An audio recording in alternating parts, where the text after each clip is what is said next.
Isso aqui é mais uma das coisas, mais um exemplo de o que me tirou do muro de ficar neutro pra ir defender um voto anti-Lula, fazer o que eu odeio o Bolsonaro, mas tem que ser um voto anti-Lula esse segundo turno. Vão processar o Peter do Ancapso por fake news, por falar da matéria que circulou por vários jornais por aí, de que o Marcola soltou um áudio falando que o Lula era menos pior do que o Bolsonaro. Chegou nisso e vai piorar.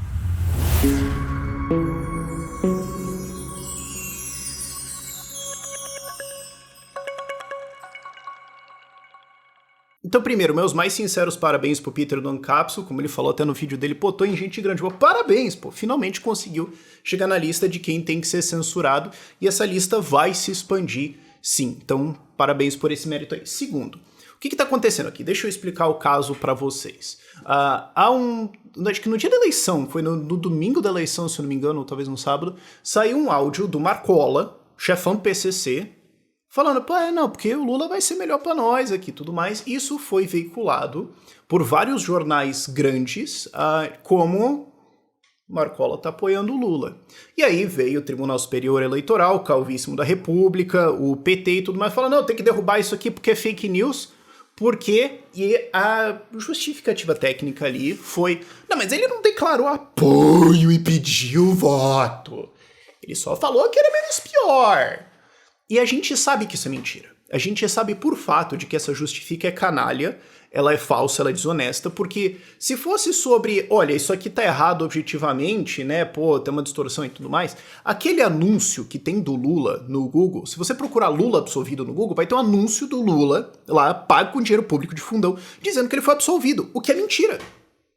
Se fosse sobre essas coisas assim de precisões e tudo mais, esse anúncio teria caído, o Janones já teria o mandato dele cassado agora, um monte de gente que tá falando coisas que são objetivamente mentira da esquerda estaria ferrado. Como isso não tá acontecendo, você vê que é uma desculpinha e tem lado. A ideia é, vamos tentar reprimir qualquer expressão que possa prejudicar o Lula. É isso.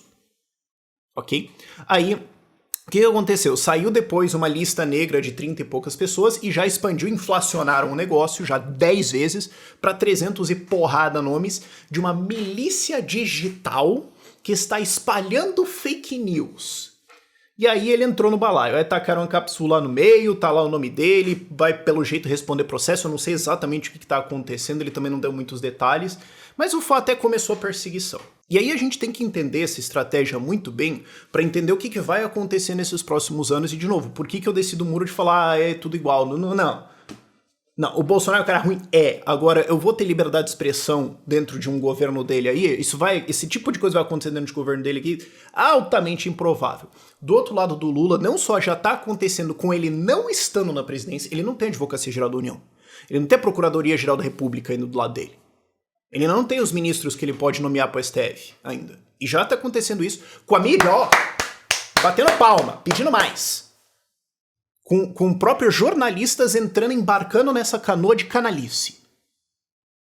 Então vamos entender o que é essa tática aqui. Não é só sobre ir atrás e agora fechar um canal, deletar vídeos, intimidar e tudo mais. É uma tática maior de marcar você na testa. O que aconteceu? Eu tive essa conversa uma vez com o Mikhail Zvetov, que é o cara o grande cara do movimento libertário russo. Ele fugiu da Rússia, obviamente, ele estava no Brasil, inclusive ele passou lá em Curitiba, a gente conversou e tudo mais, foi super legal.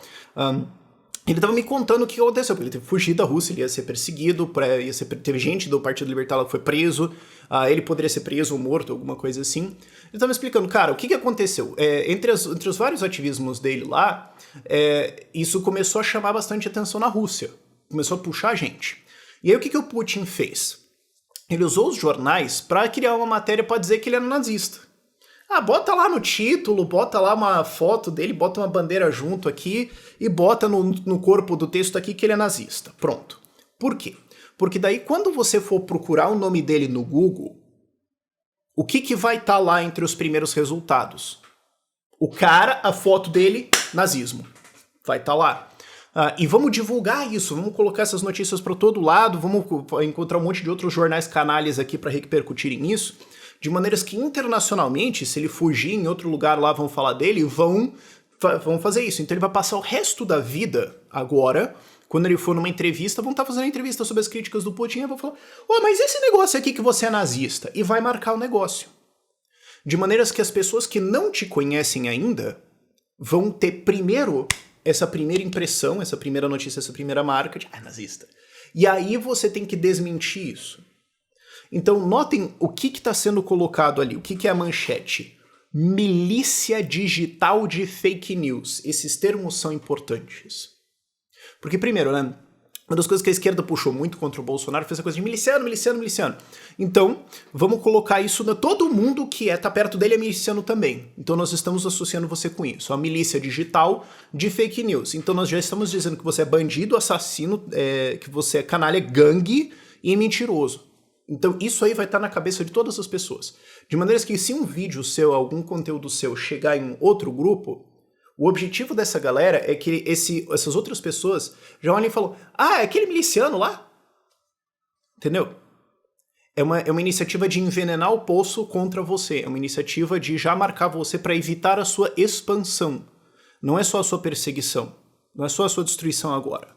Ou qualquer pessoa que vai concordar ou defender você e tudo mais, vai ter que explicar, não, mas o cara não é miliciano, não. Eu vi essa palavra numa notícia uma vez. Certo? Eu acho que talvez ele executou a gente, não sei. Essa é a ideia.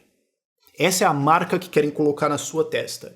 E todo mundo que se destacar contra o Lula nos próximos anos vai tomar isso, de alguma forma.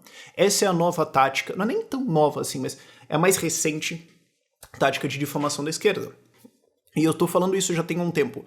Isso é a nova fase de guerra cultural, certo? Porque qual que é essa ideia da guerra cultural? A esquerda tentou ir pra economia, eleições, debate, etc. Perdeu e foi pra cultura. E na cultura também não deu muito certo, perdeu, não tá conseguindo ter a dominação, então eles vão pra cancelamento, vão pra perseguição, vão pra marcar as pessoas assim. Vamos fazer um esforço grande nisso e assim a gente silencia a oposição. Então não é assim, vamos tentar ir na cultura. Não, agora é cala a boca. E fim. E essa tática também ajuda a segunda tática deles, que é regulação de redes, regulação de mídias. O que, de novo, é uma das coisas que me fez cair pro lado anti-Lula. E eu tô falando anti-Lula porque assim, não é o lado do Bolsonaro, eu não quero, eu não gosto desse cara. Eu sei assim, como é que eu impeço isso? Tem que defender um voto contra o Lula, fazer o quê? Okay? O que é essa tática dessa galera? E tem já uma alegria gigantesca por parte de jornalistas e influenciadores. Felipe Neto tá famoso desse lado aí, pra dizer que não é censura e tudo mais. O que é essa regulação? É reconhecer isso, um dos problemas que a esquerda teve na última década, mas especialmente nos últimos 5 anos aí, Brexit, Trump foram coisas fortes disso, e agora no Brasil o fenômeno do Bolsonaro foi uma coisa disso, foi que a esquerda perdeu o controle de narrativas porque eles perderam o controle do monopólio de comunicação. Porque se você for ver a esquerda no jornalismo hoje é extremamente presente. Então, quando você tem as editoras, né, quem está publicando livros, artigos, etc., quando você tem a grande mídia já infiltrada toda pela esquerda, você já tem um discurso certinho ali. Você não precisa nem coordenar todo mundo já está pensando a mesma coisa, e tudo bem, sai aquilo ali. Agora, quando entrou redes sociais, quando entrou essa possibilidade aqui, entrou a possibilidade de várias pessoas de outras ideias influenciarem pessoas. Isso criou vários fenômenos. Isso ajudou o fenômeno de renascimento da direita, de uma reconstrução da direita. Isso ajudou o fenômeno do libertarianismo no mundo inteiro. Né? Em alguns lugares mais, em alguns lugares menos. Mas, por exemplo, o Javier Milei na Argentina. Você acha que o Javier Milei existiria na Argentina se só tivesse lá as mídias tradicionais? Que, inclusive, a Cristina Kirchner foi atrás lá e regulou para perseguir o Clarim, para acabar com aquele troço lá e conseguiu reduzir mesmo. Então, assim, isso aí vira um risco sistêmico para eles. O próprio Lula é explícito sobre isso, em que ele fala que a imprensa foi lá e foi importante para o impeachment. Você acha que isso teria acontecido se não existisse, por exemplo, um antagonista da vida que começou com um blog? Vamos fazer um site, que em essência eles usaram muito redes sociais, por mais que tenha virado depois um veículo jornalístico mais legacy, né, mais padrão, eles começaram como um site e vão ser divulgados nas redes sociais. Você acha que isso existiria sem toda a pressão de redes sociais, de WhatsApp, pra gente trocar informações? Tipo, você acha que a Lava Jato teria acontecido igual que aconteceu se fosse 2004, 2005? Não, porque a gente viu o mensalão e só aconteceu o que aconteceu por causa da Veja, que largamente tinha as mesmas pessoas que depois fizeram o antagonista. Né? Eram pessoas muito parecidas, era um grupo de pessoas muito parecido, né? Então a esquerda entende que eles precisam controlar redes sociais e silenciar isso. Então eles criam essa coisa de existem milícias digitais de fake news nas redes sociais. E é por isso que nós temos que controlar as redes sociais, que regular isso tudo para acabar esse troço aqui. Para eles não terem competição. É isso que está acontecendo. Então Peter tomar isso aqui já é a expansão de, não vai ser só a galera de direita, não vai ser só Bolsonaro e os seus principais ali tenentes. Não vai ser isso, não. Nós vamos expandir para outros lados, outros grupos. Quem não tiver do lado do Lula, quem estiver criticando, vai tomar isso aí na cabeça. Porque os caras já estão pensando, bicho, vai ter um Petrolão 3. Porque o Petrolão, na verdade, foi o Mensalão 2, né? Então o próximo que tiver, o terceiro escalão, o terceiro escândalo, vai ser, se o Lula foi reeleito, vai ter, se ele foi eleito, né? Eu pensei reeleito porque ele já foi presidente, né? Vai ter um terceiro. Então a gente já precisa evitar que existam outros meios de divulgar, porque quando estourar esse terceiro escândalo aí, a gente precisa ter um jeito de fazer o abafa geral e acabar com esse negócio aqui. Então é isso aí que tá em jogo, tá, gente? Não vamos ficar iludido de, é porque, sei lá, ele falou isso, ou porque é só desse grupo, ou vai parar ali. A gente já viu isso expandindo. A gente já viu isso expandindo lá de 2, 3 anos atrás de fake news, umas coisinhas laivinha, ou de toda aquela coisa de assim, se você falasse algumas coisas antes de pandemia, você podia ter o canal destruído, você podia ter um monte de coisa destruída. Tá virando agora, tem milícia, tem não sei o que, já foi de 30 nomes pra 300. A tendência é clara, bicho. Ou você acha que os caras vão parar aqui, que eles vão falar, não, agora tá bom. Agora tá bom, deixa, não precisamos mais. Suave. Não dá. Não dá pra acreditar nesse tipo de coisa. E é isso que finalmente me tirou de falar, sei lá, vamos tentar ficar de fora. Não dá. E outra coisa também, aqui pra lembrar por último, é a importância de presença no legislativo. Tentaram passar um PL de fake news aqui no Brasil. Tentaram votar uma urgência. Não sei se vocês lembram disso, a urgência falhou por 8 votos, senão ele teria pulado pra frente e possivelmente essa lei já estaria em vigor durante as eleições agora. Então imaginem, a gente já tá vendo esse tipo de maluquice agora. Imagina se tivesse em vigor uma lei de fake news. O que o Alexandre de Moraes poderia fazer com isso? O que esses grandes políticos poderiam fazer com isso? E depois, né, se, digamos, o Lula é eleito, o que ele vai fazer com isso? Já estão vendo como é que vai ser, né?